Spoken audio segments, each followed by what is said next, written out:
अध्याय 5।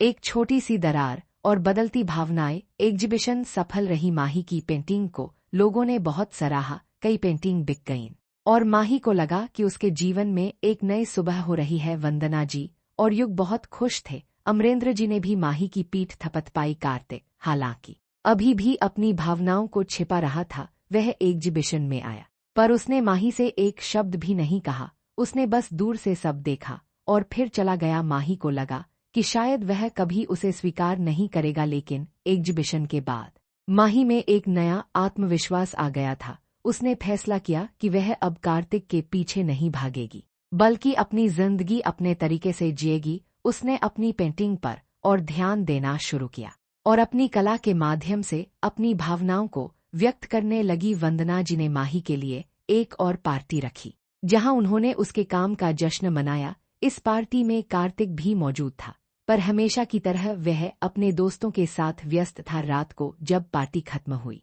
तो माही अपने कमरे में जाने लगी। तभी उसने देखा कि कार्तिक बालकनी में खड़ा था, सिगरेट पी रहा था। माही ने उसकी तरफ देखा और फिर अपने कमरे की तरफ बढ़ गई। माही, कार्तिक ने अचानक उसे बुलाया। माही रुक गई और उसकी तरफ देखा। जी, तुम्हारी एग्जीबिशन अच्छी थी, कार्तिक ने कहा। उसकी आवाज में एक अजीब सी हिचकिचाहट थी। माही को विश्वास नहीं हो रहा था। कार्तिक ने पहली बार उससे इस तरह बात की थी। धन्यवाद कार्तिक जी, वह गांव वाली पेंटिंग, वह तुम्हारे डैड थे ना?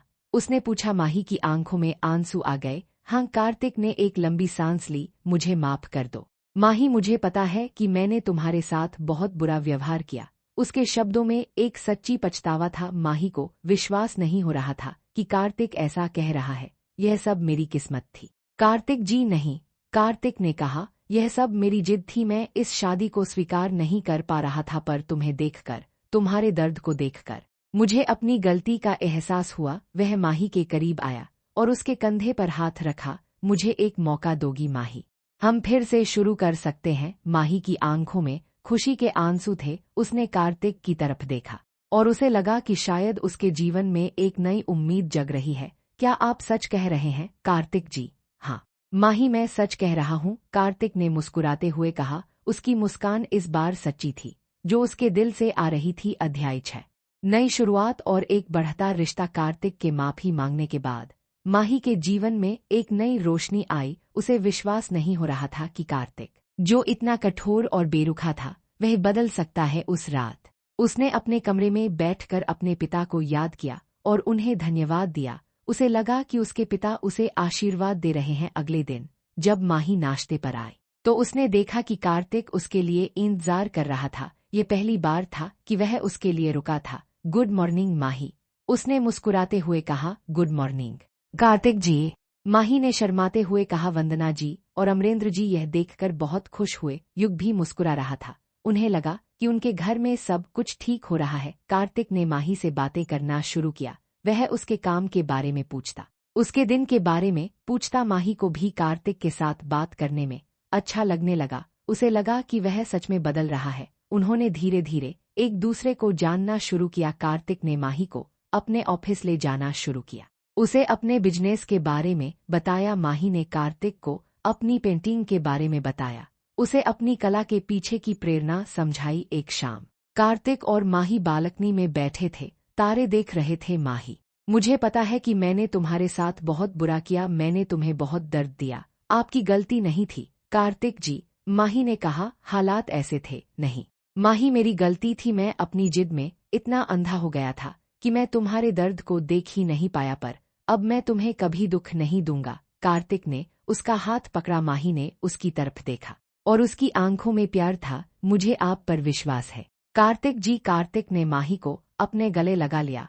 उस पल उन्हें लगा कि वे एक दूसरे के लिए ही बने हैं। उनके बीच की सारी दूरियां मिट गई थीं और उनके दिल एक हो गए थे। युग, जो हमेशा माही का सहारा रहा था, कार्तिक के इस बदलाव से बहुत खुश था। उसने देखा कि उसका भाई माही के साथ कितना खुश है। वंदना जी और अमरेंद्र जी को भी यह देखकर बहुत खुशी हुई कि उनके बच्चे खुश हैं। उन्हें लगा कि उन्होंने सही फैसला लिया था। कुछ महीनों बाद माही गर्भवती हो गई। यह खबर सुनकर पूरे घर में खुशी की लहर दौड़ गई। कार्तिक बहुत खुश था। वह माही का बहुत ध्यान रखता था, उसकी हर जरूरत पूरी करता था। एक दिन जब माही अपने स्टूडियो में पेंटिंग कर रही थी तो कार्तिक उसके पास आया। माही, तुमने मेरी जिंदगी बदल दी है, तुमने मुझे प्यार करना सिखाया है। माही ने उसकी तरफ देखा और उसकी आंखों में आंसू थे। आप भी मेरी जिंदगी में खुशियां लेकर आए हैं। कार्तिक जी, समय बीतता गया। माही ने एक सुंदर से बेटे को जन्म दिया। उन्होंने उसका नाम अमन रखा, जिसका मतलब शांति होता है। अमन पूरे घर की जान था। कार्तिक अपने बेटे से बहुत प्यार करता था।